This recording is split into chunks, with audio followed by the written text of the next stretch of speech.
حضور سے پوچھا گیا کہ ایمان کیا ہے؟ فرمایا جب نیکی تجھے خوش کر دے اور گناہ تجھے دکھی کر دے فانت مومن، تو تو مومن ہے۔ تو کسی کو پوچھنے کی بجائے اپنے اندر سے فتویٰ لیا جاتا ہے، اندر ہی بتاتا ہے کہ اچھائی کیا ہے، اندر ہی بتاتا ہے کہ برائی کیا ہے۔ اب وہ کس راہ پہ چلے گا؟ میرے حضور نے فرمایا جنت کا راستہ مشکل اور کٹھن ہے، اور جو جہنم کا راستہ ہے وہ آسان اور آراستہ ہے، شہوات سے سجا ہوا راستہ ہے۔ اب تمہیں پتہ ہے کہ انجام کیا ہے اور تمہیں اختیار دیا گیا ہے۔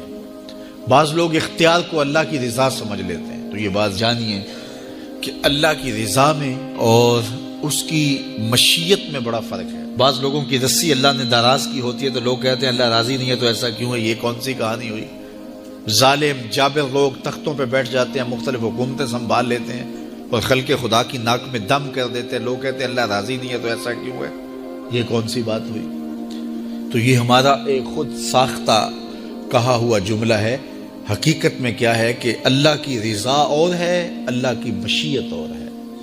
یہ اللہ نے ہاتھ دیے ہیں، اللہ کی رضا یہ ہے کہ ان ہاتھوں سے اچھے کام کیے جائیں۔ آنکھیں دی ہیں تو ان آنکھوں سے قرآن مجید کی تلاوت کی جائے، اللہ کی قدرت کی نشانیاں دیکھی جائیں، لیکن ان آنکھوں کو شہوات سے بھر دیا جائے، ان ہاتھوں کو ظلم سے بھر دیا جائے تو اللہ روکتا نہیں ہے۔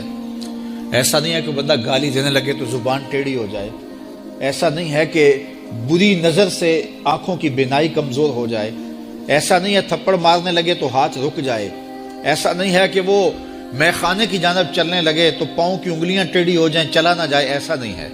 یہ اللہ کی مشیت ہے، اس نے قدموں میں طاقت رکھ دی، جدھر جانا چاہیں جائے، اس نے اختیار بھی دیا ہے، لیکن یہ اس کا دیا گیا اختیار ہے، یہ اس کی مشیت ہے، لیکن اس کی رضا یہ ہے کہ یہ قدم اٹھیں تو مسجد کی جانب جائیں، یہ قدم اٹھے تو دکھیے کی مدد کے لیے جائیں، رزق حلال کمانے نکلیں، یہ زبان بولے تو قرآن کی تلاوت کرے، یہ لب کھلیں تو احادیث رسول کے نغمے ہوں، خیر خواہی کے کلمات ہوں، مخلوق خدا کی بہتری کی بات ہو۔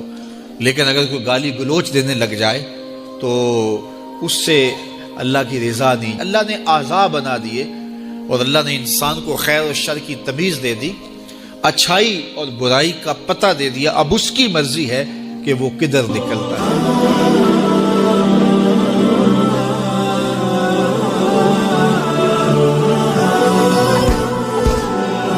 وہ ہے کہ جو خواہشات کے سائے میں جیتی ہے، پروان چڑھتی ہے، بڑھتی ہے، وہ بہائم ہیں، اور ایک مخلوق وہ ہے کہ جن کی تسبیح، ذکر، سجدہ اور قیام ہی غذا ہے، اور یہ تیسری مخلوق حضرت انسان ہے کہ اب یہ اس دوراہے پہ کھڑی ہے، چاہے لڑک کے ادھر چلی جائے، چاہے پرواز کرے تو فرشتوں سے بھی آگے گزر جائے۔